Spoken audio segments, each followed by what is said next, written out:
pays comme le Centrafrique, c'est de dire comment faire, et cette réflexion qui a commencé depuis un certain temps, l'année dernière elle est devenue publique, oui, mais qui a commencé quelques années avant, c'était de dire comment faire pour avoir enfin le contrôle de nos ressources et faire que ces ressources-là puissent servir à la satisfaction des besoins des Centrafricains. Je vous donne un exemple de chiffres sur lesquels on peut se baser pour ça. En 2021, le PIB de ce pays, c'est 2 milliards de dollars, 2 milliards 180 milliards de dollars, 2 milliards 180 millions de dollars. En gros, 1403 milliards de francs CFA. 1403 milliards de francs CFA, ça faisait de ce pays l'avant-dernier sur l'indice de développement humain. Le 50e en Afrique sur 54. C'est extrêmement grave.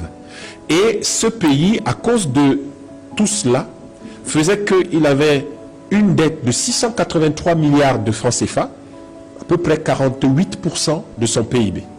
Ça veut dire que ce pays avait un blocage structurel de son développement. Et chaque Centrafricain avait une dette de 211 euros, à peu près 130, un peu moins de 140 000 francs CFA. La dette par rapport au PIB que chaque Centrafricain sur les 6 millions devait payer. Or, de quel pays parlons-nous? Nous parlons quand même d'un pays qui a 3 000 milliards de dollars de réserves minières trouvées. Ça veut dire 1 800 000 milliards de francs CFA. Ça veut dire que si on divise ça entre les 6 millions de Centrafricains, chacun a 300 millions, tout de suite. Or, on lui dit qu'il a une dette de 140 000 francs CFA. Donc, il peut racheter toute sa dette 2182 fois. Je vous donne ces chiffres pourquoi?